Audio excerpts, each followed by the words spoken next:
kasih Tuhan, karena kasih-Mu kami hidup, karena kasih-Mu kami menjadi orang-orang yang lebih daripada pemenang. Terima kasih Tuhan. Tidak ada yang sebanding dengan kasih-Mu Tuhan di dunia ini.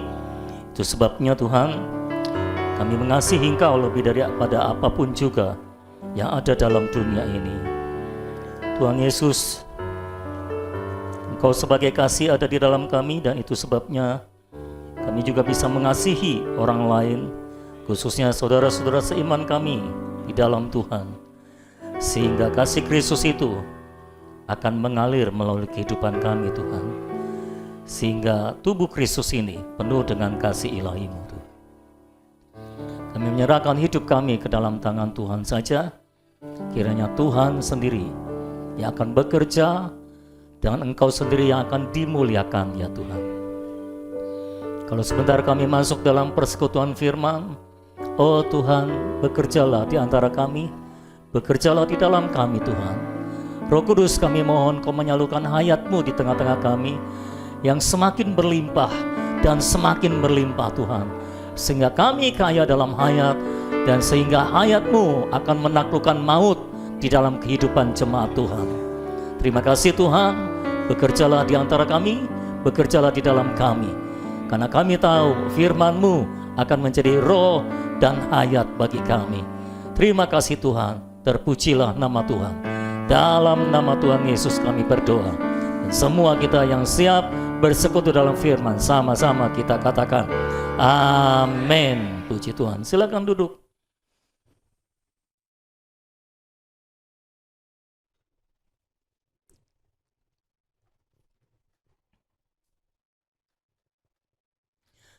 Setelah 1 atau 2 minggu yang lalu, kita mempersekutukan firman tentang salib Kristus, tentang bagaimana mengalami salib, menerapkan wahyu yang kita terima dalam menghadapi salib. Maka saya mendengar dan saya memahami beberapa orang di antara saudara langsung mengalami firman itu. Haleluya. Langsung mengalami salib. Kalau ditanya, apakah saya senang? Antara senang dan tidak. Senang karena saya tahu Tuhan sedang bekerja. Amin. Tuhan sedang bekerja. Ya. Karena semua yang bisa mati harus mati, supaya yang tidak bisa mati akan hidup.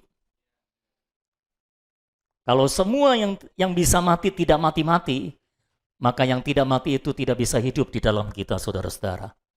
Itu sebabnya relakan dirimu untuk dimatikan oleh Tuhan, supaya Tuhan yang tidak bisa mati itu, hayat ilahi yang tidak bisa mati itu, bisa hidup di dalam kita dan mengalir melalui kita.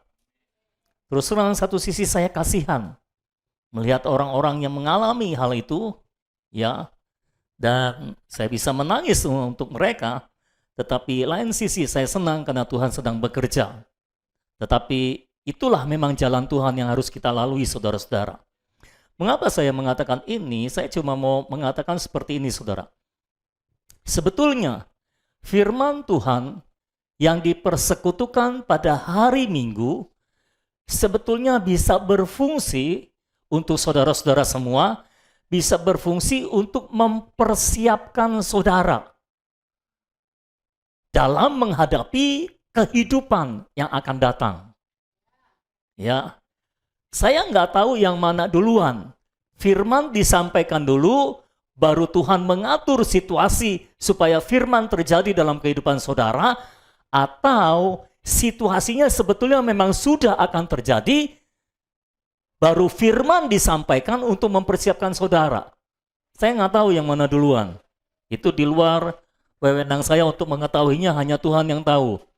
Tapi yang mana duluan pun, prinsipnya adalah ketika firman disampaikan dan dipersekutukan, saudara benar-benar harus menangkap secara utuh dengan roh saudara, supaya dengan demikian saudara dipersiapkan untuk menjalani kehidupan di hari-hari berikutnya dalam kehidupan saudara. Karena saya yakin kalau saudara menangkap firman secara baik, menerapkan pewahyuan itu dalam hidup saudara, mendoakannya supaya itu menjadi hayat bagi saudara, maka ketika saudara mengalami sesuatu, saudara sudah siap. Artinya apapun yang terjadi, saudara tidak akan tergoyahkan, saudara tidak akan tergoncangkan. Mengapa? Karena firman itu sudah hidup di dalam diri saudara. Amin, saudara. Langit dan bumi boleh berlalu, tapi firman Tuhan tinggal tetap. Ketika segala sesuatu yang buruk terjadi dalam hidup saudara, segala yang bisa mati akan mati, segala yang bisa tersingkir akan tersingkir. Lalu apa yang tinggal dalam diri saudara? Firman Tuhan. Yang tinggal tetap itu akan tinggal tetap. Karena firman Tuhan tidak bisa disingkirkan.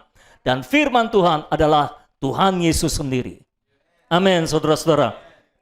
Jadi saya mendorong setiap saudara untuk ketika firman disampaikan dan dipersekutukan, ayo tangkap secara baik-baik dengan roh saudara, supaya apapun yang akan terjadi dalam hidup saudara di hari-hari kemudian, saudara sudah siap. Saudara tidak akan tergoyahkan, tak tergoncangkan, tak tergoyahkan.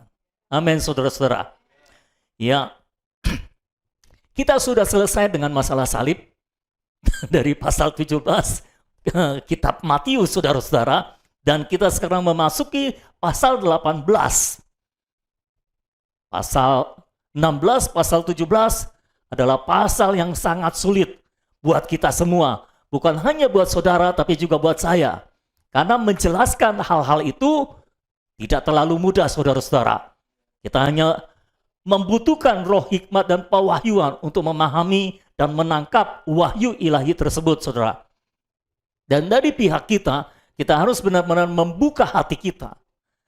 Karena, saudara, pewahyuan sejelas apapun disampaikan, kalau saudara hatinya tertutup, saudara tidak akan jelas. Oke?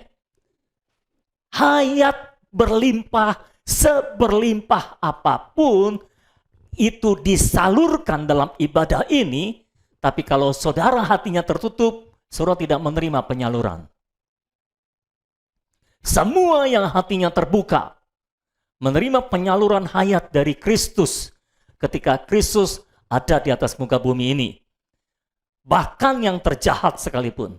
Matius adalah orang berdosa, pemungut cukai, tapi ketika makan bersama dengan Tuhan, dia menerima penyaluran hayat dari Tuhan, dia tiba-tiba berubah.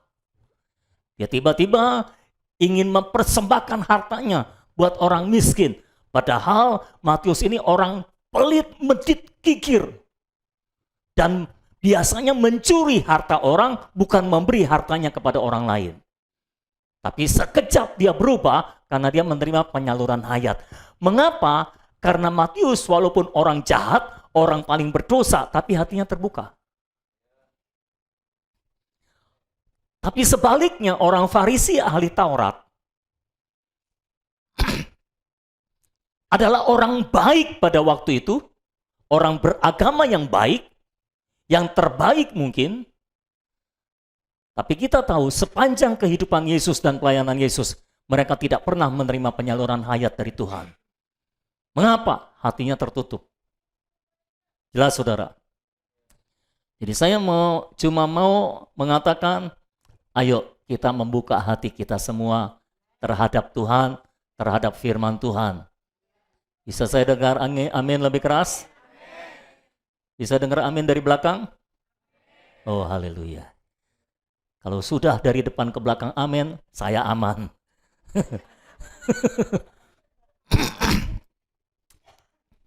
Matius 18 ada beberapa peristiwa di situ, atau beberapa wahyu ilahi yang Tuhan sampaikan, dimulai dengan satu kasus, dan seperti biasa, Tuhan selalu memakai kesempatan bila ada satu pertanyaan muncul dari murid-murid atau dari orang Farisi, dari ahli Taurat atau dari siapa saja, atau ada sebuah peristiwa yang merupakan kasus yang terjadi, lalu dipermasalahkan.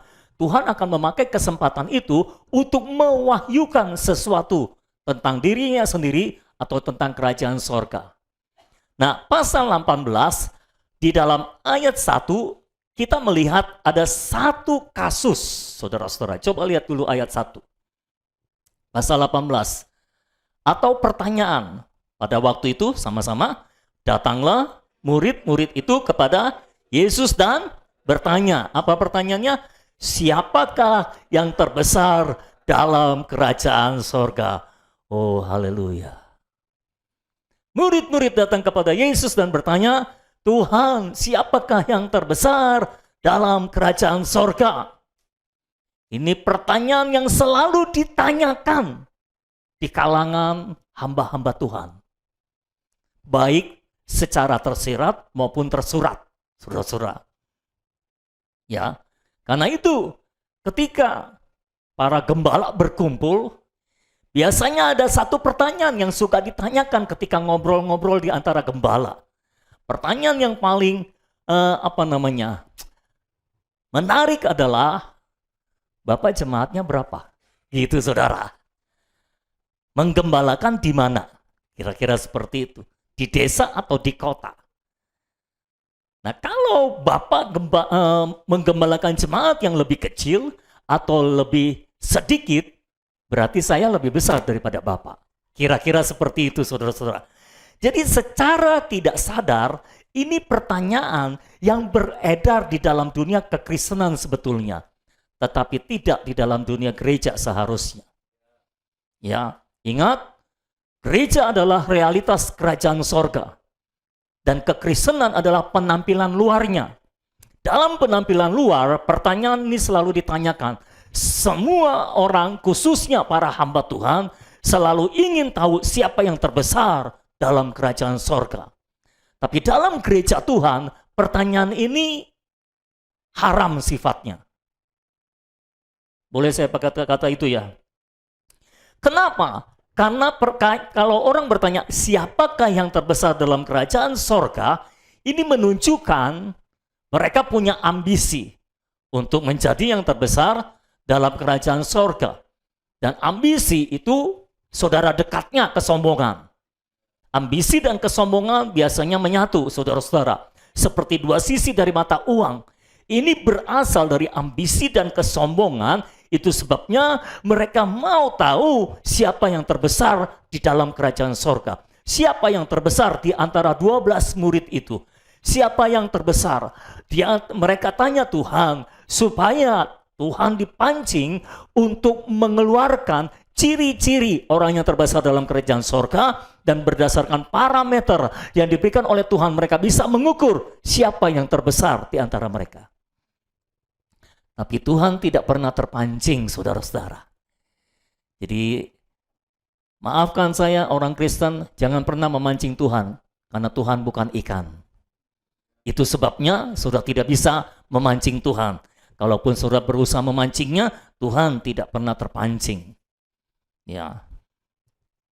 Lalu untuk menanggulangi ambisi dan kesombongan yang ada di dalam kehidupan para murid, Tuhan mengambil seorang anak kecil.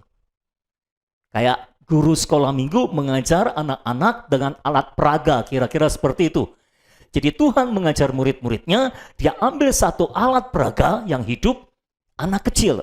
Lalu dari situ dia mulai mengajar bagaimana kita sebagai orang percaya, sebagai umat kerajaan, kalau mau masuk dalam kerajaan, kita harus berlaku seperti anak kecil, kita harus belajar dari anak kecil.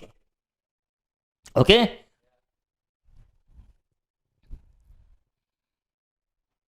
Ayo kita masuk kepada poin-poinnya sekarang. Yang pertama, kita harus bertobat menjadi seperti anak kecil. Ini yang Tuhan ajarkan kepada mereka dengan alat peraga itu. Ayat 2, maka Yesus memanggil seorang anak kecil dan menempatkannya di tengah-tengah mereka. Lalu berkata, Aku berkata kepadamu, sesungguhnya jika kamu tidak bertobat dan menjadi seperti anak kecil ini, kamu tidak akan masuk ke dalam kerajaan sorga. Atau ini tidak bicara tentang masuk surga atau masuk neraka, oke? Karena orang Kristen itu kalau dengar surga udah langsung pikirannya surga neraka. Ini tidak bicara tentang masuk surga atau masuk neraka, tapi ini bicara tentang memasuki kehidupan kerajaan. Ya. Kehidupan gereja sama dengan kehidupan kerajaan dan sama dengan kehidupan hayat. Kehidupan kerajaan adalah kehidupan hayat. Kehidupan hayat adalah kehidupan gereja, karena gereja adalah realitas dari kerajaan. Dan ini juga menyangkut kita bisa masuk dalam manifestasi kerajaan, dalam kerajaan 1000 tahun yang akan datang. Semua jelas ya kira-kira ya maksudnya? Jadi kamu harus bertobat. Kalau kamu tidak bertobat dan menjadi seperti anak kecil ini, kamu tidak akan masuk ke dalam kerajaan sorga. Artinya tidak bisa masuk ke dalam kehidupan gereja. Atau tidak bisa masuk dalam manifestasi kerajaan sorga nanti.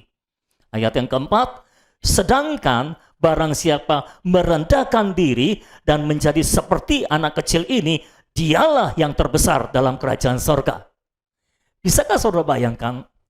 Murid-murid tanya, Tuhan, menurut Tuhan, siapa yang terbesar dalam kerajaan sorga? Pasti mereka mengharapkan Tuhan menyebutkan nama atau Tuhan menyebutkan ciri-ciri.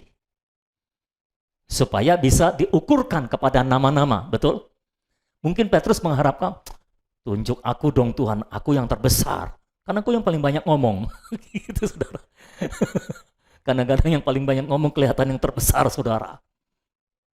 Lalu Yohanes mungkin berkata, Tuhan, aku dong yang terbesar, aku paling banyak diam. Nah, kadang-kadang yang paling banyak diam juga merasa yang terbesar. Dia banyak ngomong.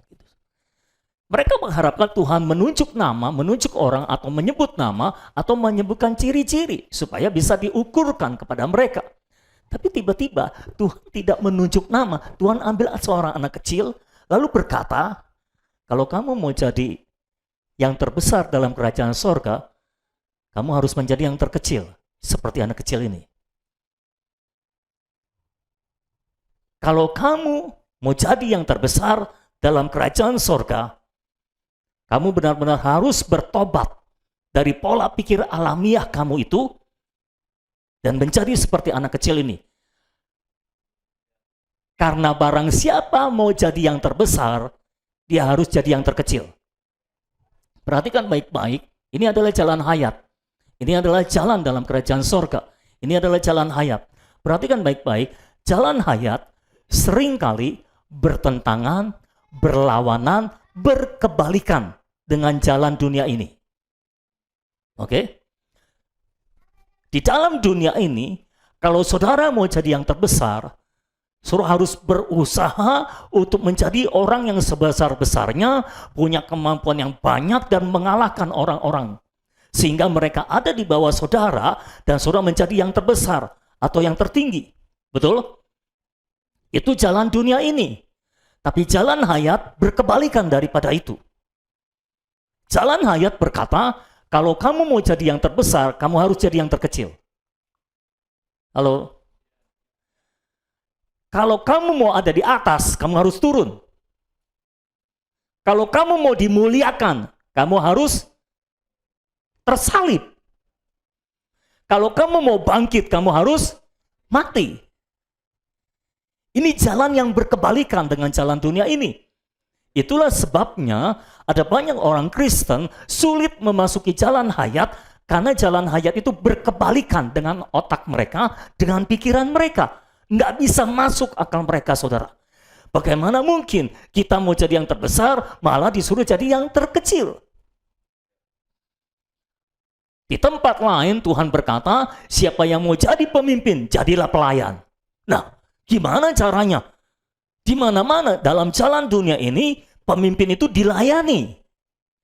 Nah, dalam kerajaan sorga, kalau mau jadi pemimpin, kita harus melayani. Saya ditempatkan Tuhan jadi pemimpin di sini, tapi saya melayani saudara. Ya. Kalau saya tidak melayani saudara, saya tidak bisa dijadikan pemimpin oleh Tuhan. Pemimpin itu melayani, bukan dilayani. Kalau mau jadi pemimpin jadi pelayan. Kalau mau jadi yang terbesar, jadi yang terkecil. Kalau mau jadi yang tertinggi, jadi yang terendah. Apakah sulit mengaminkan itu, saudara? Jadi jalan hayat itu berkebalikan dengan jalan dunia ini. Perhatikan dalam kitab Matius saja, kita menjumpai beberapa kebalikan dari jalan dunia ini. Ketika Tuhan sedang bicara tentang kerajaan sorga, tentang jalan hayat. Tuhan berkata, kalau kamu mau menerima hayat, kalau kamu mau mendapatkan hayat, kamu harus rela kehilangan hayat. Ya. Siapa yang rela kehilangan hidupnya demi aku, dia akan mendapatkan hidupnya di masa yang akan datang. Tapi siapa yang mempertahankan nyawanya, dia akan kehilangan nyawanya. Jadi kalau kita pertahankan, malah kita kehilangan. Kalau kita rela kehilangan, malah kita mendapatkan. Inilah jalan hayat, berkebalikan. Di tempat lain Tuhan berkata, siapa yang dikagumi manusia, dibenci Allah. Nah loh. Biasanya kita berpikir, kalau orang dikagumi oleh Allah, pasti dikagumi oleh manusia. Kalau dikagumi oleh manusia, pasti dikagumi oleh Allah. Ternyata tidak begitu. Siapa yang dikagumi manusia, dibenci oleh Allah. Ya saudara. Saudara bisa menangkap ini? Bisa melihat ini? Inilah jalan hayat. Jalan yang berkebalikan dengan dunia ini. Menurut pola pikir alamiah kita, pola pikir dunia ini, yang sama dengan dunia ini, pola pikir alamiah itu sama dengan pola pikir dunia ini ya. Kita pikir kalau kita dikagumi oleh manusia, Tuhan suka. Ternyata tidak. Siapapun yang berusaha melakukan berbagai macam cara supaya dia dikagumi oleh manusia, baik secara sengaja maupun tidak sengaja, dia dibenci oleh Allah. Tapi kalau saudara karena Tuhan dibenci oleh manusia, saudara disukai oleh Allah. Berkebalikan. Jadi tolong pahami, jalan hayat itu berkebalikan dengan jalan dunia ini, dengan pola pikir alamiah kita. Mungkin murid-murid agak kaget, ngapain Tuhan bawa anak-anak?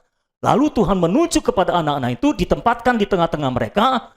Kamu semua harus bertobat, kata Tuhan, dan menjadi seperti anak kecil ini.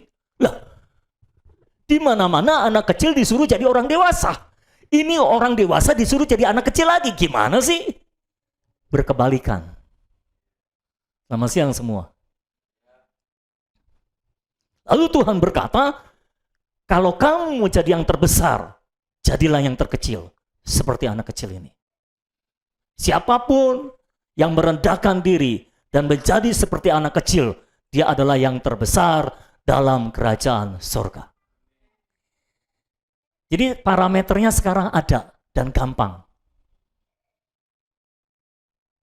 Siapa yang terkecil di sini? Dialah yang terbesar. Haleluya. Jangan bilang sama saya Max. Bukan maksud saya itu, bukan. Bukan secara jasmani maksudnya. Siapa yang rela merendahkan diri serendah-rendahnya sampai menjadi paling kecil di antara yang lain, dialah yang terbesar. Karena Tuhan berkata, siapa yang merendahkan diri akan ditinggikan, dan siapa yang meninggikan diri akan direndahkan. Berkebalikan. Kalau saudara baca seluruh Alkitab, jalan hayat, jalan kerajaan, jalan gereja berkebalikan dengan jalan dunia ini. Kalau jalan gereja sama dengan jalan dunia ini, mungkin itu bukan gereja yang sejati.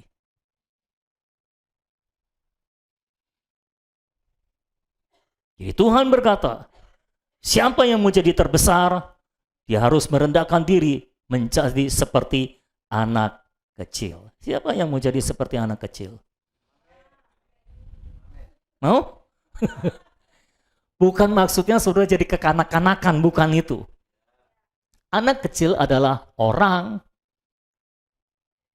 yang tidak mudah tersinggung. Ya. Kenapa tidak mudah tersinggung? Karena dia tidak sombong. Orang sombong sangat mudah tersinggung. Orang lewat di depan dia, nggak menyapa dia, tersinggung dia. Kurang ajar tuh orang, nggak tahu siapa aku. Itu saudara. Karena sombong. Kalau orang rendah hati, orang lewat nggak menyapa dia, ya nggak masalah. Kenapa? Mungkin dia tidak melihat. Mungkin pikirannya sedang penuh dengan masalah.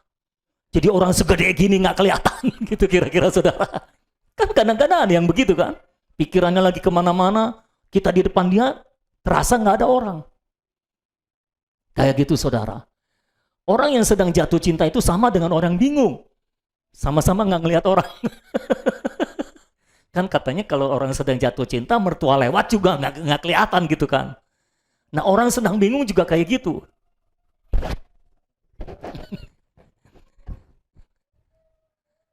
Jadilah yang terkecil, maka saudara akan menjadi yang terbesar. Tuhan mau menanggulangi kesombongan dalam diri para murid.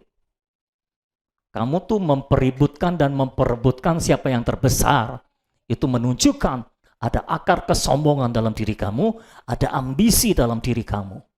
Itu harus dipangkas. Kalau kamu mau masuk dalam kehidupan kerajaan, kalau kamu mau masuk ke dalam kehidupan hayat, kamu harus pangkas itu.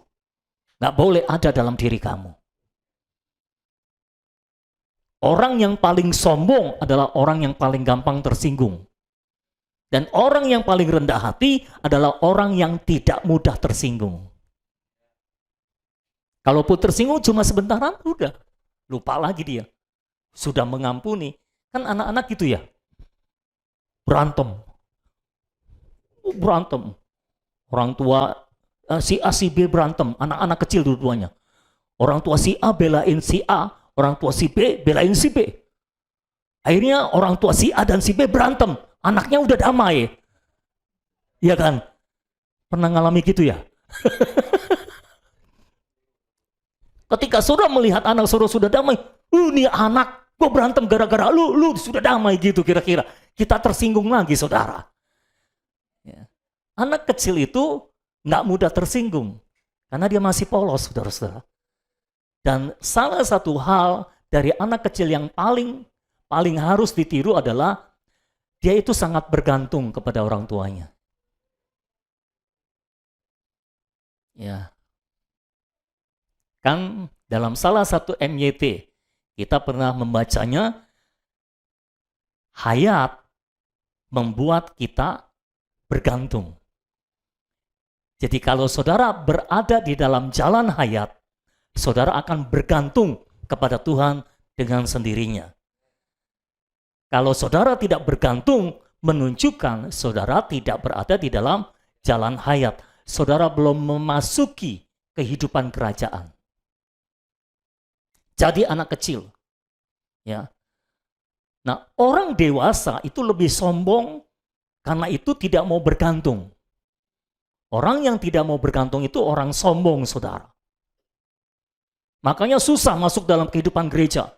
Bayangkan, ini kan ada beberapa orang nih. Katakan berapa? 50 ada kali ya. Di antara 50 orang ini, semuanya mau merdeka. Nggak ada yang mau bergantung. Repot kita. Saya ngomong di sini, saudara nggak mau bergantung. Saudara akan bertanya, siapa lu? Gitu kan saudara. Kenapa lu yang ngomong? Gitu. Karena dia tidak mau bergantung. Gue bisa dengar sendiri gitu kira-kira. Karena saling tidak mau bergantung. Ya. Tidak ada anak yang tidak bergantung kepada orang tuanya. Semua anak bergantung pada orang tuanya. Di sekolah ditagih uang sekolah. Pulang dia langsung panggil orang tuanya. Mami, papi, bayar uang sekolah. Sesudah teriak begitu dia nggak mikir lagi. Yang mikirin orang tuanya. Anak mah nggak mikir saudara. Yang mikirin orang tuanya. Sudah punya kebutuhan? Apa yang harus saudara lakukan? Teriak. Bapak, aku punya kebutuhan ini. Setelah itu Nggak usah mikir, biarin bapak yang mikirin. Gimana sih saudara?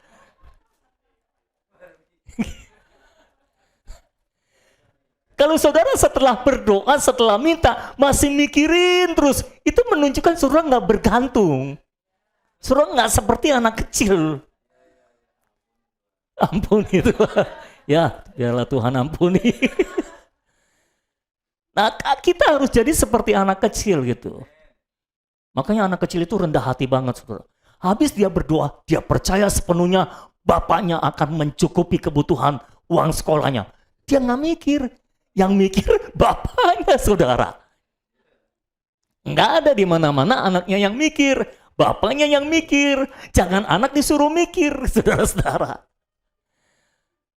Nah, bapak nggak suruh saudara berpikir. Bapak cuma suruh saudara berdoa.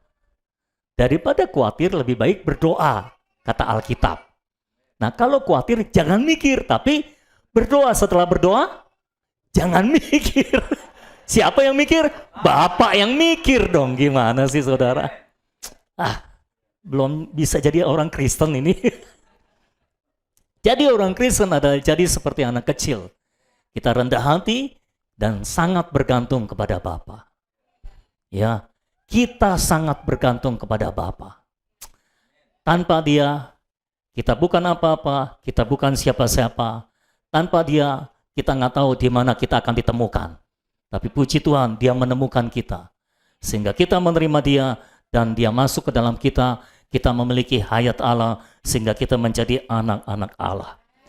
Kalau kita mau jadi yang terbesar dalam kerajaan sorga, biarlah kita bertobat, merendahkan hati, bertobat dari semua kesombongan kita, merendahkan diri kita di hadapan Tuhan dan menjadi seperti anak kecil. Amin. Yang kedua, kita harus menyambut anak kecil dalam nama Tuhan. Ayat yang kelima, dan barang siapa menyambut seorang anak seperti ini dalam namaku, ia menyambut aku. Ya. Nah, saudara harus paham, ketika kita bicara tentang anak kecil ini, anak kecil adalah orang yang lebih kecil daripada kita, maksudnya gitu. Orang yang lebih muda daripada kita, orang yang lebih kecil daripada kita, orang yang lebih rendah daripada kita. Ya. Ini adalah kesombongan dalam kehidupan gereja yang ditanggulangi oleh Tuhan. Jadi bukan dalam aspek lainnya, tapi dalam kehidupan gereja. Tuhan berkata, barang siapa menyambut seorang anak seperti ini dalam namaku, ia menyambut aku. Jadi saudara, dalam namaku ini berbicara tentang kita menyatu dengan Tuhan. Kalau kita menyatu dengan Tuhan, maka kita akan menyambut anak kecil seperti Tuhan menyambut dia. Betul. Kalau kita menyatu dengan Tuhan, kita akan menyambut anak kecil seperti Tuhan menyambut seorang anak kecil. Ada orang-orang di sini, ada yang sudah lebih dewasa, ada yang masih lebih kecil secara rohani. Oke, paham? Ada yang masih lebih muda secara rohani, ada yang sudah lebih matang secara rohani. Nah, orang yang lebih matang harus menyatu dengan Tuhan. Kalau dia menyatu dengan Tuhan, dia hidup di dalam nama Tuhan, maka dia akan menyambut anak kecil seperti Tuhan menyambut anak kecil. Perhatikan saudara-saudara yang merasa saudara adalah anak kecil secara rohani. Saudara adalah masih muda secara rohani. Dengar baik-baik, Tuhan tidak pernah menganggap remeh seorang yang masih muda secara rohani.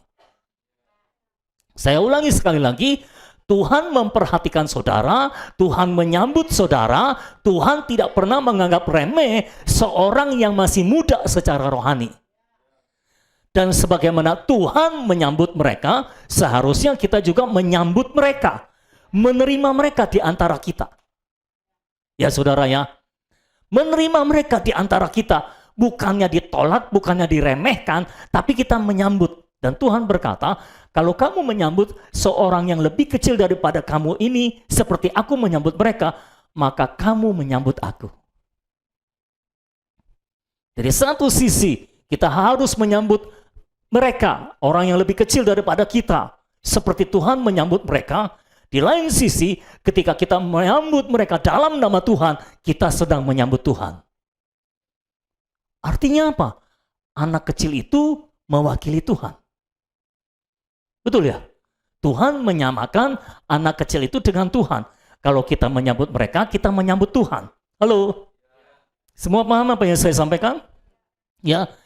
Jadi kalau kita menyambut seorang anak seperti Tuhan menyambut mereka, kita sebetulnya sedang menyambut Tuhan sendiri. Jadi jangan pernah menganggap remeh anak kecil. Jangan pernah menganggap remeh orang yang lebih muda secara rohani daripada kita. Kita harus menyambut mereka. Saudara tahu arti kata menyambut kan? Menyambut itu lebih tinggi atau lebih kuat daripada menerima. Saudara bisa menerima orang masuk ke sini tanpa menyambut. Betul ya saudara? Tapi saudara tidak bisa menyambut orang tanpa menerima. Kecuali saudara munafik menyambutnya. Kalau menyambut itu artinya saudara datangi dia, perhatikan dia, itu namanya menyambut. Sama seperti kalau katakanlah Presiden Jokowi datang ke sini, masuk ke sini. Kira-kira respon saudara gimana? Menyambut.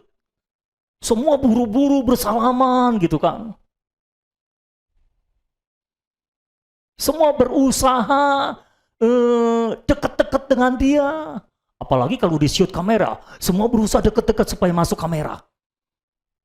Lalu mereka senang karena mereka masuk TV. Itu menyambut.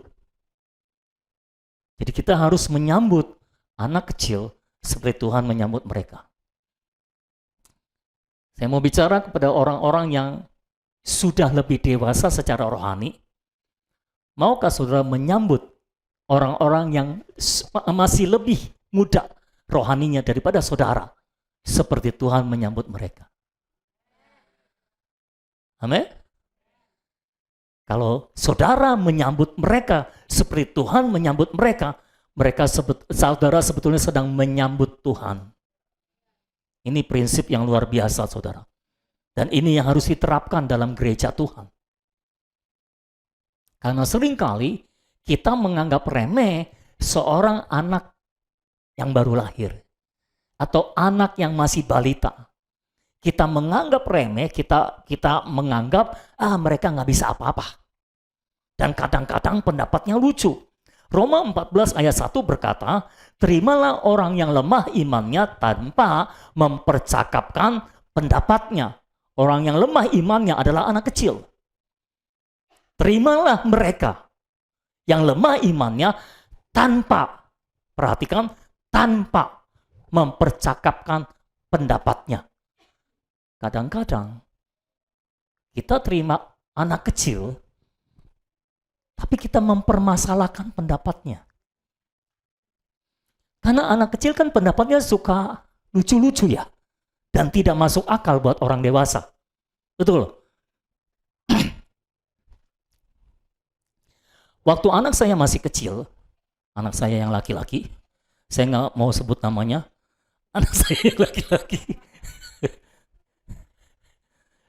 Satu kali saudara-saudara, dia naik motor bersama saya, dia dibonceng saya tentunya karena dia masih kecil. Dia dibonceng saya, lalu kita lewatin rumah yang di seberang toko bangunan itu. Itu rumah besar dan waktu itu rumah itu baru dibangun. Ketika kita lewatin itu, dia lihat rumah itu, dia berkata, "Pi, rumah ini besar banget, bagus banget." Iya, memang besar dan bagus, baru dibangun. Saya cerita, katanya sih itu rumah dari cucu atau mantunya Hamzah Has begitu kira-kira. Lalu dia berkata seperti ini, "Pi, nanti kalau orang yang di dalam rumah itu sudah pindah dari rumah itu, kita pindah ke situ, Pi."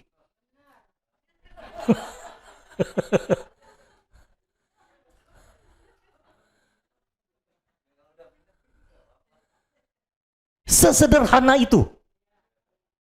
Semudah itu. Itulah anak kecil. Yang mikir bapaknya. Yang mikir bapaknya. Enak aja pindah ke rumah itu kalau orangnya pindah. Emang semudah itu? Emang segampang itu? Tapi saya tidak memperdebatkan pendapatnya itu pada waktu itu. Karena kalaupun saya memperdebatkan, dia juga nggak ngerti.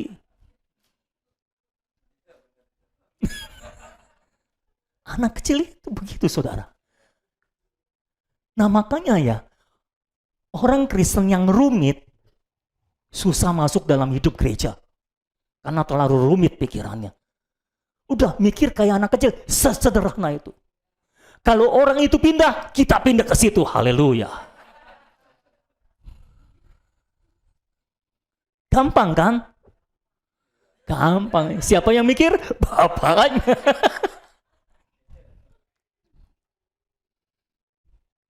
Anak kecil itu memang kadang-kadang pendapatnya tidak masuk akal.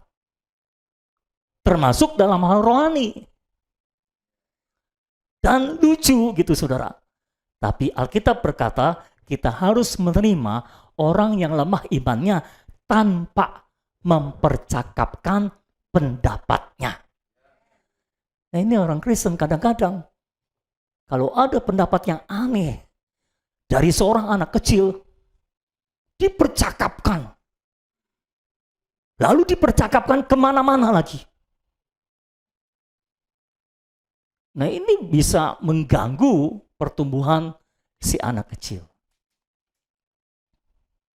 Kalau saudara mau meluruskan pendapatnya, tunggu waktu yang baik.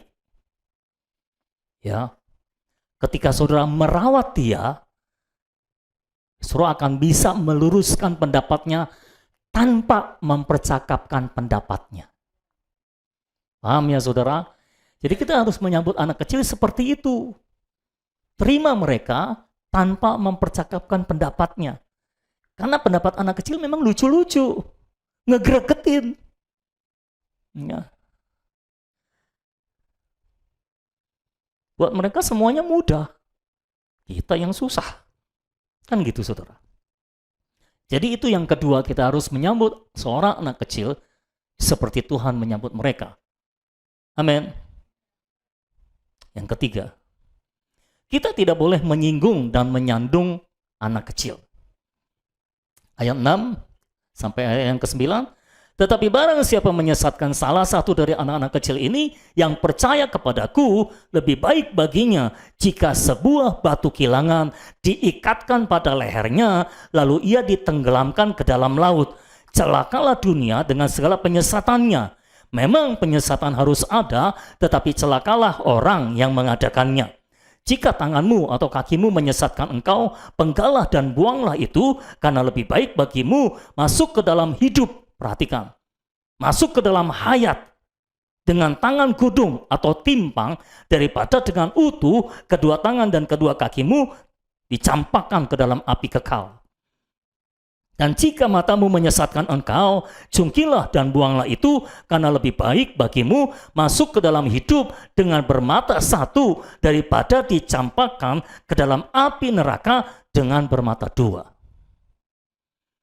Jadi siapa yang menyesatkan salah satu dari anak kecil ini, lebih baik baginya dia ditenggelamkan ke dalam laut dan nggak muncul-muncul karena diikatkan batu kilangan di lehernya. Kata menyesatkan di situ berasal dari kata Yunani skandalizo, yang artinya menyinggung atau menyandung. Ya, penekanannya lebih kepada menyandung, menyinggung atau menyandung, atau menyebabkan seseorang terjatuh atau berbuat dosa. Bicara tentang anak kecil adalah anak kecil adalah orang yang masih mudah jatuh. Betul nggak saudara? Anak kecil adalah anak yang masih gampang jatuh dan sangat gampang jatuh. Betul nggak saudara? Ya. Coba nih saya tanya Welly. Tunggu, ditanya dulu sebentar. Ya, duduk dulu bentar. Mau tanya, Max suka jatuh nggak? Pernah jatuh nggak? Pernah jatuh. Ini kan udah gede ya. Waktu dia kecil, lebih banyak jatuh atau kurang jatuh?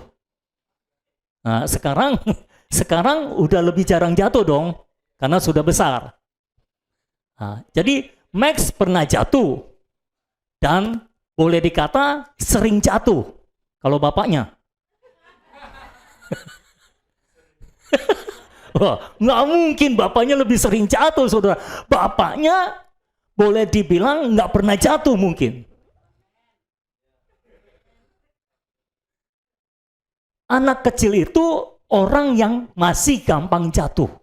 Makanya disebut anak kecil. Bahkan, ya udah boleh ke sana dulu. Ntar ditanya lagi ya. Nah saudara, anak kecil itu orang yang gampang jatuh. Jangan kata tersandung, seringkali tidak tersandung pun dia jatuh sendiri. Betul nggak saudara? Dia jalan sendiri, dia bingung kaki kanan dengan kaki kiri, dia keserimpet. Kaki kanannya nyerimpet kaki kirinya sendiri. Ya kan? Dia jatuh sendiri. Dia marahin kakinya, kenapa lu nyerimpet gua? Katanya saudara. Kakinya keserimpet sendiri, jatuh sendiri. Jangan kata disandung, nggak disandung saja dia gampang jatuh.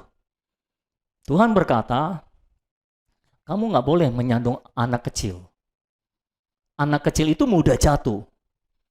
Nggak disandung saja, sudah bisa jatuh. Apalagi kalau disandung. Kamu yang dewasa, nggak boleh jadi batu sandungan buat anak kecil, buat anak-anak. Nggak boleh gara-gara kamu mereka jatuh. Ini hal yang serius, saudara. Menyandung anak kecil itu perkara yang serius di mata Tuhan. Karena Tuhan bilang, daripada kamu menjadi batu sandungan buat anak kecil, buat orang yang lebih muda secara rohani, lebih baik batu kilangan diikat ke lehermu dan kamu ditenggelamkan ke dalam laut. Bayangkan, siapa di sini yang mau ditenggelamkan ke dalam laut sambil lehernya diikat batu kilangan itu batu yang berat, saudara? Itu artinya saudara tenggelam dan nggak bakal muncul lagi. Siapa yang mau ditenggelamkan ke laut seperti itu? Loh, kenapa nggak ada yang mau? Tapi Tuhan berkata, daripada kamu menjadi batu sandungan buat anak kecil, lebih baik kamu ditenggelamkan ke dalam laut seperti itu. Berarti menjadi batu sandungan buat orang lain ini perkara yang serius di mata Tuhan. Betul nggak saudara? Kata lebih baik bisa diterjemahkan juga dengan lebih menguntungkan. Jadi lebih untung bagi saudara ditenggelamkan ke dalam laut daripada saudara menjadi batu sandungan buat anak kecil. Jadi nggak boleh. Kita nggak boleh menyinggung dan menyandung anak kecil dengan kehidupan kita. Nggak boleh. Karena anak kecil itu mudah jatuh. Saudara nggak bisa bilang kayak gini. Saudara melakukan sesuatu yang merupakan skandal. Kata skandal itu berasal dari kata skandalizo, Yunaninya. Ya. Semua yang melakukan skandal, jatuh dalam skandal, selalu akan menjadi batu sandungan. Betul nggak saudara? Kita lagi dengar ketua KPK ditangkap polisi karena korupsi atau gratifikasi. Hah? Ketua KPK? KPK itu apa sih? Komisi Pemberantasan Korupsi. Bagi yang belum tahu, saya kasih tahu. Komisi Pemberantasan Korupsi. Ini pemimpin dari Komisi Pemberantasan Korupsi melakukan korupsi. Hah? Itu skandal. Selalu menjadi batu sandungan buat orang lain. Betul ya saudara ya? Nah, ketika saudara melakukan skandal yang menjadi batu sandungan buat anak kecil, lalu anak kecil terjatuh gara-gara saudara, saudara nggak bisa bilang kayak gini, ya salah lu sendiri, kenapa lu terjatuh? salah kamu sendiri. Atau ketika kita ngomong sama dia, kamu sudah menjadi batu sandungan buat orang lain. Ya salah mereka dong. Kenapa mereka liatin aku? Liatin Tuhan dong. Kita nggak bisa ngomong seperti itu. Makanya Tuhan bilang, lebih baik bagi kamu ditenggelamkan ke dalam laut sambil lehernya diikat batu kilangan. Artinya, lebih baik kamu ditenggelamkan ke laut dan nggak muncul-muncul lagi. Itu semacam apa namanya? Ungkapan. Seperti kita sekarang ini, mendingan lu nyebur ke laut deh, gitu. Kira-kira saudara begitu ya. Itu semacam ungkapan yang seperti itu. Mendingan dia nyebur ke laut daripada menjadi batu sandungan buat anak kecil. Anak kecil itu nggak boleh disandung. Anak kecil itu harus dijagai. Kenapa? Karena dia mudah jatuh. Ibu-ibu, kalau saudara pergi ke pasar bawa anak kecil, bawa anak saudara yang masih kecil, saudara tuntun atau enggak? Tuntun. Kenapa dituntun? Kenapa dituntun? Takut hilang. Lalu? Biar nggak jatuh. Anak kecil itu gampang terhilang, gampang jatuh. Makanya harus dijagai. Anak saudara ketika masih kecil, gampang jatuh. Ya kan? Jatuh melulu. Saudara harus jagai. Tapi apakah cukup dijagai? Gimana caranya supaya dia tidak jatuh-jatuh lagi?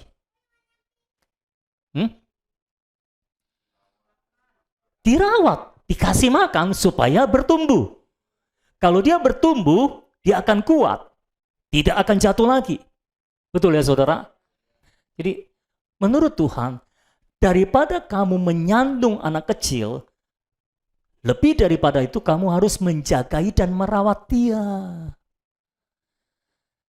Jadi saudara yang sudah lebih dewasa secara rohani, lihat anak-anak kecil di sekelilingmu, lihat orang-orang yang masih lebih muda secara rohani daripada kita.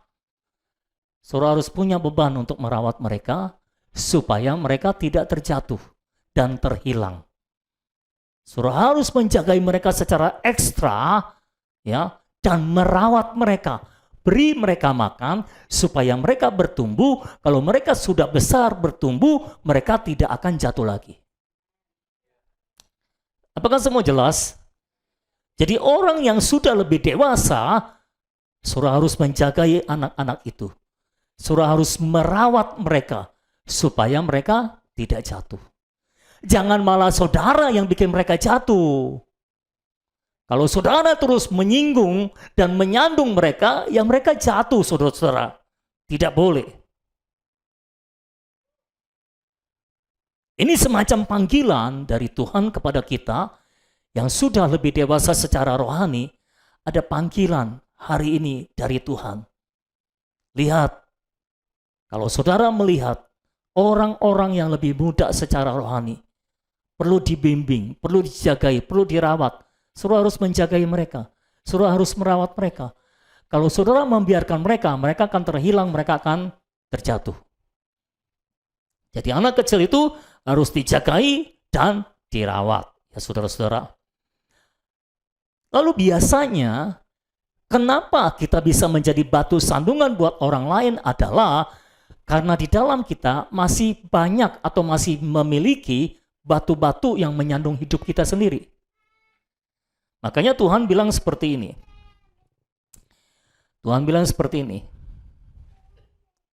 Jika tanganmu atau kakimu menyesatkan engkau atau menyandung engkau, penggalah dan buanglah itu. Artinya singkirkan semua batu-batu yang suka menyandung hidupmu, yang ada di dalam hidupmu.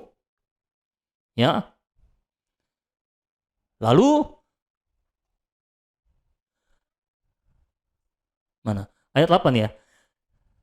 Jika tanganmu atau kakimu menyesatkan kau, penggalah dan buanglah itu, karena lebih baik bagimu masuk ke dalam hidup dengan tangan kudung atau timpang daripada dengan utuh kedua tangan dan kedua kakimu dicampakkan ke dalam api kekal. Dan jika matamu menyesatkan engkau atau menyandung engkau, cungkilah dan buanglah itu. Ada lebih baik bagimu masuk ke dalam hidup atau hayat dengan bermata satu daripada dicampakkan ke dalam api neraka dengan bermata dua. Seringkali yang menyandung hidup kita adalah hal-hal yang menempel pada kita dan tidak bisa terlepas. Tangan adalah menempel pada kita, bagian dari hidup kita, bagian dari tubuh kita. Kaki juga bagian dari tubuh kita, mata juga bagian dari tubuh kita, betul? Ya. Jadi jalan satu-satunya harus dipenggal, biar dia tersingkir. Kalau mata dicungkil, intinya adalah harus disingkirkan. Kalau masih ada batu-batu dalam hidupmu yang sering membuat engkau jatuh ke dalam dosa, melakukan hal-hal yang tidak baik, yang tidak benar, bisa menyandung orang lain, itu harus disingkirkan. Apa maksud Tuhan? Maksud Tuhan adalah sebelum engkau bisa menjagai anak-anak itu, kau harus menjagai dirimu sendiri. Sebelum engkau menjagai anak-anak supaya tidak tersandung oleh dirimu, engkau harus menjagai dirimu supaya tidak tersandung oleh hal-hal yang masih ada bercokol dan menempel dalam dirimu. Perhatikan ada 3 kata yang penting di situ, tangan, kaki, dan mata. Tangan biasanya kalau kita bicara tangan, ini bicara tentang perbuatan atau tindakan kita. Kaki itu bicara tentang cara atau jalan kita. Dan mata bicara tentang pandangan atau sudut pandang kita. Ya. Menarik bagi saya karena susunannya adalah tangan, kaki, mata. Saya memperhatikan tindakan kita, perbuatan kita, salah atau benar ditentukan oleh cara jalan kita. Betul nggak saudara? Tindakan dan cara jalan kita itu ditentukan oleh cara memandang kita, mata. Jadi tangan dan kaki, tindakan tangan dan kaki itu tergantung pada mata, ditentukan oleh mata. Itu sebabnya orang buta yang tidak bisa melihat, tangan dan kakinya jarang bergerak. Minim sekali gerakannya. Kenapa? Karena dia buta. Tangan dan kaki dipengaruhi oleh mata. Jadi saudara-saudara, perhatikan baik-baik tindakan saudara. Tidak boleh menyandung saudara untuk jatuh ke dalam dosa. Ya, apalagi cara jalan saudara tidak boleh menyandung saudara jatuh ke dalam dosa. Dan cara pandang saudara ini penting. Karena saudara melakukan apapun, itu akarnya dari cara saudara memandang. Dari sudut pandang yang saudara miliki. Itu sebabnya Tuhan berkata, itu sudut pandang yang enggak benar, sudut pandang yang membuat engkau tersandung, dicungkil dari hidupmu. Penggal, buang, cungkil menunjukkan saudara harus serius melakukannya. Saudara benar-benar harus serius melakukannya.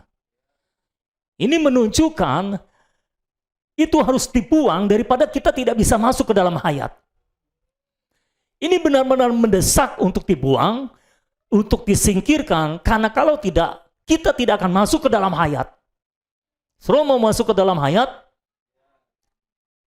penggal tanganmu itu yang bikin kau berdosa. Penggal kakimu itu yang bikin kau berdosa. Dan setelah penggal, buang jauh-jauh. Kalau engkau mau masuk ke dalam hayat, cungkil matamu itu. Cungkil sudut pandangmu itu. Yang membuat engkau memiliki cara dan jalan yang tidak benar, yang membuat engkau memiliki tindakan yang tidak benar. Cungkil itu. Istilahnya, lebih baik engkau tidak punya mata daripada punya mata tapi masuk api kekal. Ya, masuk neraka, api kekal.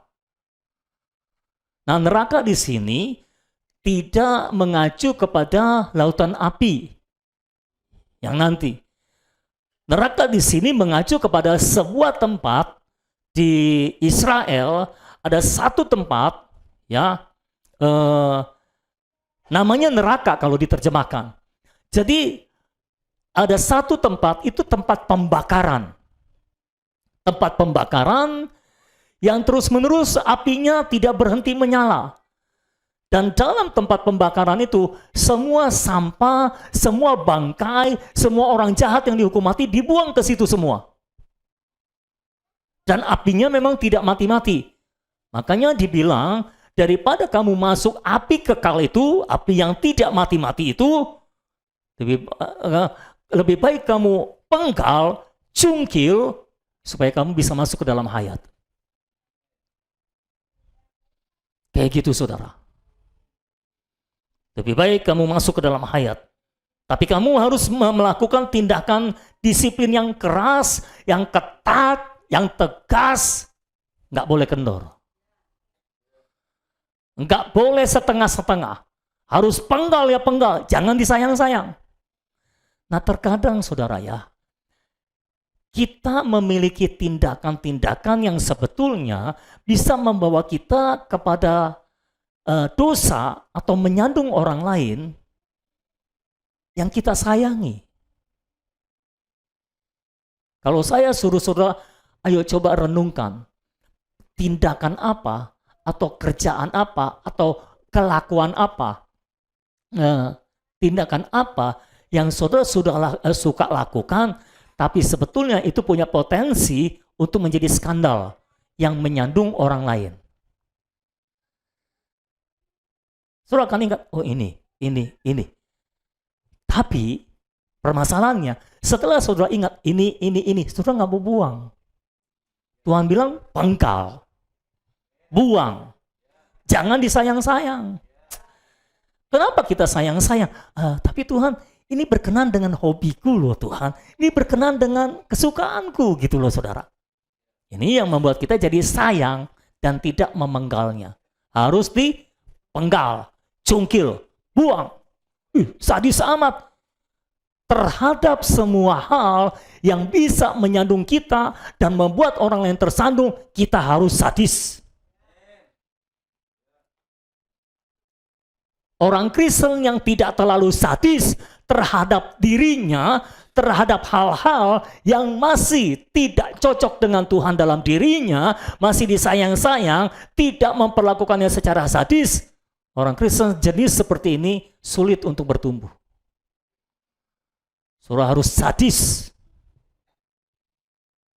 Harus sadis. Ingat kata itu. Dan jangan lupakan. Harus sadis. Kalau saudara nonton orang main badminton tuh ya, kan suka salah mukul. Mukul out lah, mukul kena net lah gitu. Mereka suka gini, khususnya pemain Cina, pemain Jepang tuh. Mereka pukul kepala mereka pakai raket. Dalam hati saya, nggak sakit itu. Atau seringkali mereka tampar pipi mereka.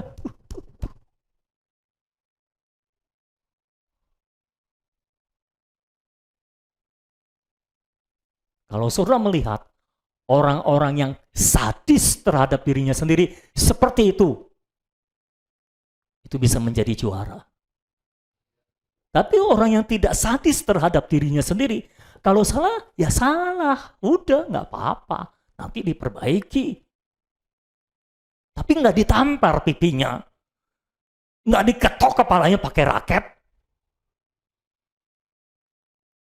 Itu sulit jadi juara, saudara.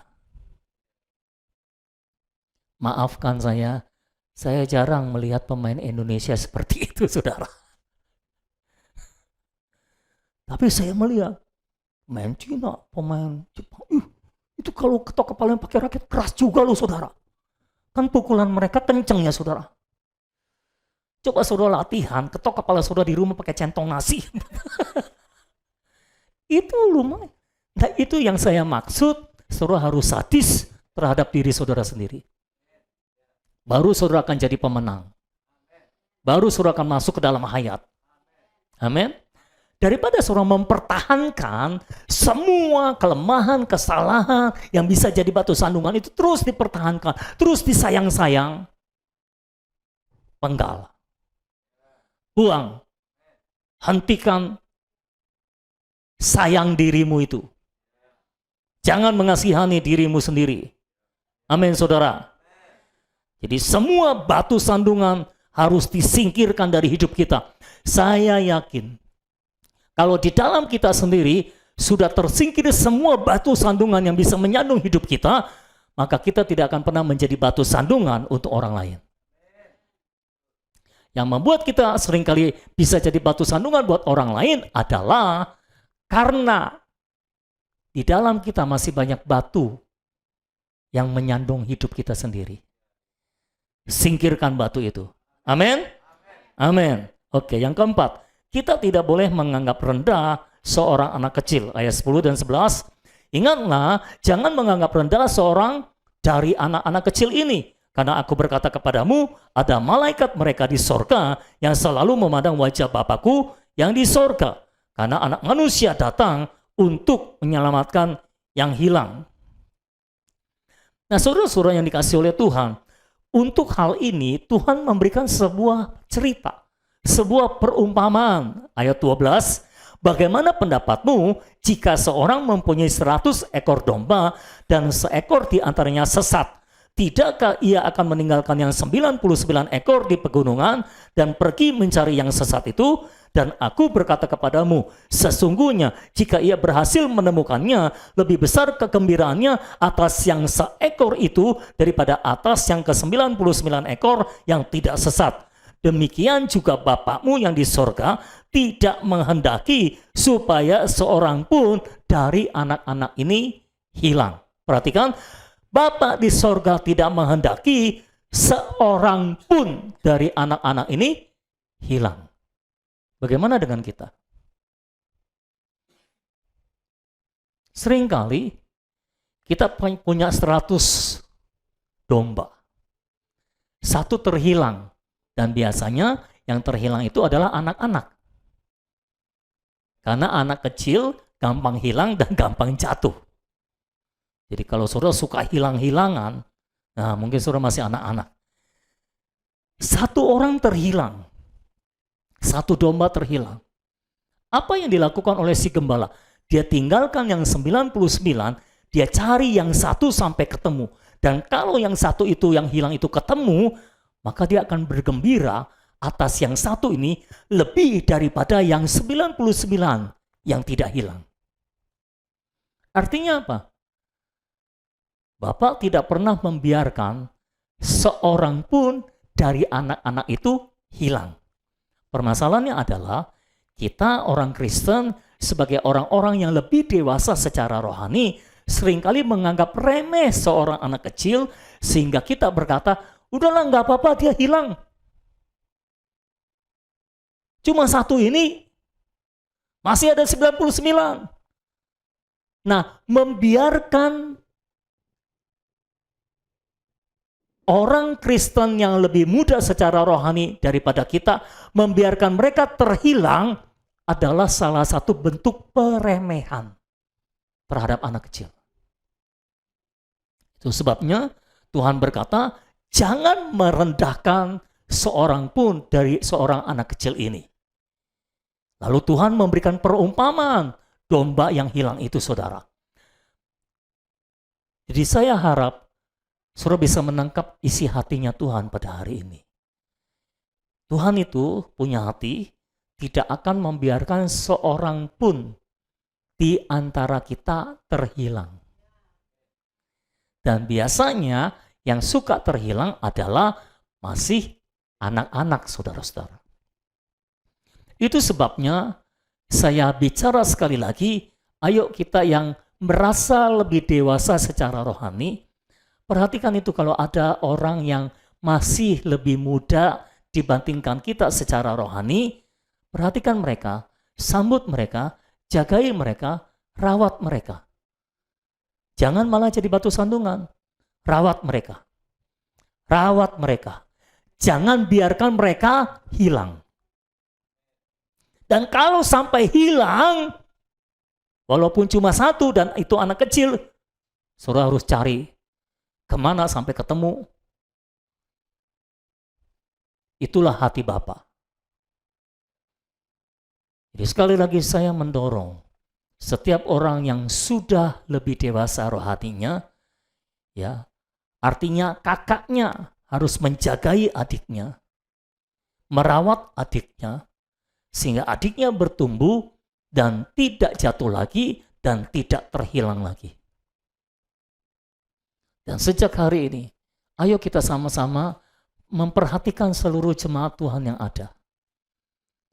Kalau ada orang yang tidak datang, suruh perhatikan kenapa ini orang nggak datang. Jangan sampai dia terhilang. Kan gitu. Kalau saudara biarkan, saudara cuek aja, saudara nggak peduli orang itu mau datang atau enggak, nggak datang berapa minggu pun saudara nggak peduli, itu menunjukkan saudara meremehkan anak kecil. Dan kalau saudara meremehkan anak kecil, itu menunjukkan ada kesombongan dalam diri saudara.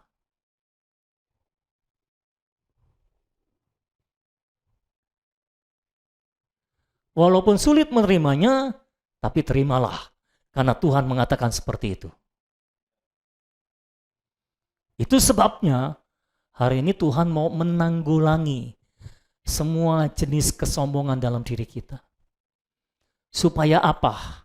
Kita bisa merawat anak-anak itu dan menjagai mereka supaya mereka tidak terhilang dan supaya mereka tidak terjatuh.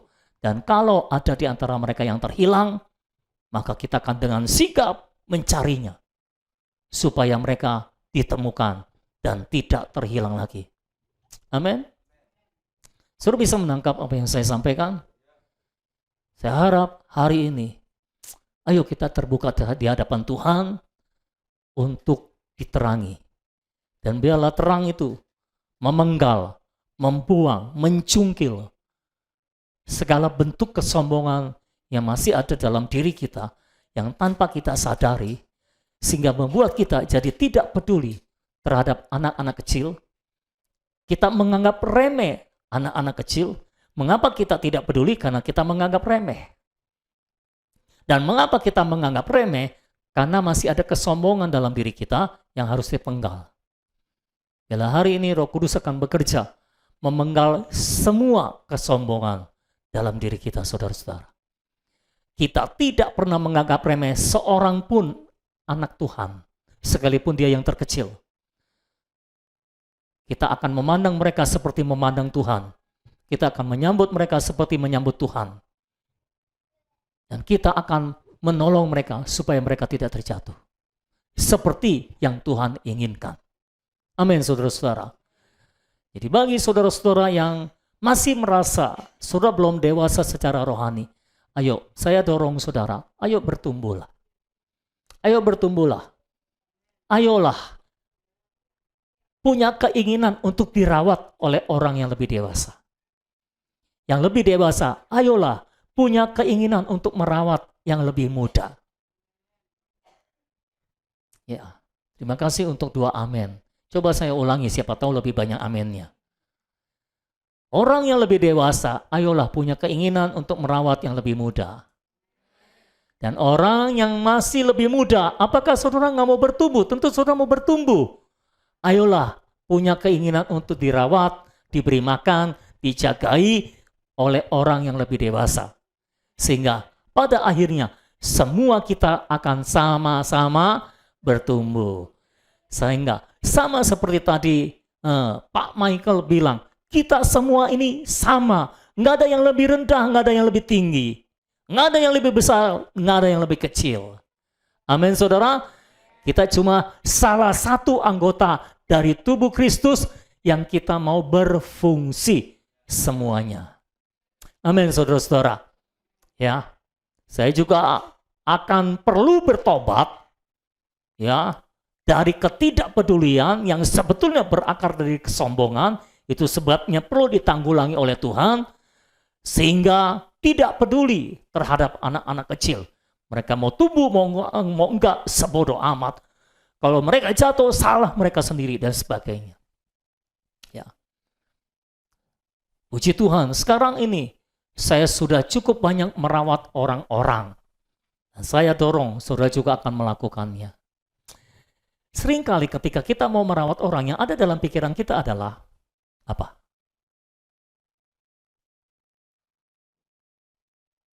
Nggak mikir apa-apa. Karena memang nggak pernah mikirin. Kalau saudara mau merawat orang, yang ada di pikiran saudara, yang muncul dalam pikiran saudara apa? Capek. Terima kasih untuk satu yang jujur. Yang lain masih ada yang mau jujur? Apalagi selain capek? Repot. Karena butuh banyak waktu. Butuh menyisihkan waktu. Tanpa merawat orang aja, gue udah repot. Gue gak mau direpotin lagi dengan segala kerepotan. Yang merepotkan itu, karena ini saja sudah repot. Justru saudara, saya kasih tahu prinsip dalam jalan hayat yang berkebalikan dari jalan dunia ini. Ketika saudara berpikir, nanti repot, nanti nyusahin. Itu pikiran alamiah kan? Yang sama dengan jalan dunia ini. Di dalam jalan hayat berbeda. Justru kalau saudara merawat orang, saudara akan lebih bertumbuh lagi, saudara akan lebih diberkati lagi, saudara akan lebih ditolong Tuhan lagi dari segala kerepotan. Karena saudara ngurusin dombanya Tuhan, Tuhan ngurusin hidup saudara. Kalau saudara nggak mau direpotin dengan urusan Tuhan, ya Tuhan juga nggak mau direpotin dengan urusan saudara dong. Fairnya kan begitu. Ini saudara maunya ngerepotin orang tapi nggak mau direpotin gitu kan. Tapi percaya saudara, ketika saudara menyingsingkan lengan baju, menyisihkan waktu dan tenaga saudara, dan mungkin kadang-kadang uang saudara untuk menolong orang, merawat orang, kadang-kadang dia punya masalah, saudara mungkin perlu tolong dia dan sebagainya. Tapi kalau saudara melakukan itu, Tuhan akan menjaga saudara, Tuhan akan menumbuhkan saudara, Tuhan akan melihat saudara, dan Tuhan akan membantu saudara dari semua yang merepotkan saudara selama ini. Sehingga jangan heran ketika saudara merawat orang, terkadang atau seringkali tahu-tahu masalahmu yang dulu-dulu merepotkanmu hilang dengan sendirinya. Karena Allah bekerja di situ. Tapi memang saya harus terus terang, ini jalan yang berkebalikan dengan jalan yang alamiah. Ini pikiran yang berkebalikan dengan pikiran yang alamiah. Jadi pilihan ada di tangan saudara, saudara mau terus ada di dalam jalan dunia ini atau di dalam jalan hayat. Kalau jalan hayat, semakin saudara menempuh jalan hayat, semakin saudara melimpah dengan hayat. Ini adalah jalan hayat, merawat orang. Semakin saudara merawat orang, semakin saudara melimpah dengan hayat. Semakin saudara melimpah dengan hayat Allah, semakin semua masalah yang dulu merepotkan saudara, jadi tidak merepotkan lagi. Karena saudara sudah lebih kuat daripada sebelumnya. Yuk kita doa sebentar. Tuhan, kami berdoa biarlah semua kami di sini tidak ada yang punya ambisi dan kesombongan Tuhan. Kami mohon Engkau menanggulangi semua ambisi dan kesombongan itu sehingga tidak ada satupun di antara kami yang merasa diremehkan atau yang meremehkan orang lain di antara kami. Kami berdoa supaya masing-masing kami akan melihat saudara-saudara kami seperti Tuhan melihatnya. Kami akan menghargai mereka sebagai anak-anak Tuhan seperti kami. Tuhan tolong kami, jadikan ini hayat bagi kami. Tolong juga kami untuk merawat orang-orang yang ada di bawah kami sehingga mereka tidak terjatuh Tuhan. Dan kami mau membuang segala batu-batu yang masih menyandung hidup kami sehingga kami tidak bisa menjadi berkat, tidak bisa merawat orang yang lain. Biarlah Tuhan sendiri yang akan menolong kami. Kami percaya Tuhan, Kau sudah membawa kami Tuhan untuk terus bertumbuh mencapai kesempurnaan di dalam Kristus. Tuhan Yesus, tolong kami Tuhan untuk memperhidupkan Engkau saja dalam kehidupan kami. Kami tidak lagi memperhidupkan kehidupan kami sendiri, kehidupan alamiah kami sendiri, tapi kami memperhidupkan Engkau Tuhan. Tuhan, kami telah disalibkan bersama dengan Kristus. Kami hidup, tetapi bukan lagi kami yang hidup, melainkan Kristus yang hidup di dalam kami. Ya Tuhan Yesus, bukan lagi aku, tapi Kristus. Bukan lagi kami Tuhan, tapi Kristus yang hidup di dalam kami Tuhan. Kami mohon Kau membelas kasihani kami Tuhan, memberikan anugerah-Mu bagi kami Tuhan. Salurkan hayat-Mu yang berlimpah di dalam kami Tuhan. Sehingga bukan lagi kami, tapi Kristus yang hidup di dalam kami dan melalui kami Tuhan. Tuhan, Kau terus menjamah setiap umat-Mu di tempat ini. Anak-anak-Mu Tuhan, Kau terus tumbuhkan Tuhan. Tidak ada satupun yang tertinggal Tuhan. Tidak ada satupun yang ketinggalan Tuhan. Semua menerima penyaluran itu. Semua bertumbuh di dalam hayat Tuhan. Semua berada di dalam jalan hayat Tuhan. Engkau hancurkan semua pekerjaan iblis Tuhan, yang mau mengalihkan kami dari jalan hayat Tuhan. Biarlah Engkau sendiri yang menaklukkan kami Tuhan, untuk terus berada di dalam jalan hayat dan tidak mau diselewengkan daripadanya. Kami mohon meteraikan firman-Mu dalam kami. Meteraikan Tuhan anugerah-Mu yang bekerja dalam diri kami. Kami berdoa di dalam nama Tuhan Yesus. Dan semua kita yang sama-sama telah menerima firman-Nya, sama-sama kita katakan amin. Puji Tuhan, haleluya. Saya bersyukur pada hari ini lebih banyak orang yang mau membebaskan rohnya, haleluya. Mau tanya, bagi saudara-saudara tadi, lebih hidup enggak? Ya kan?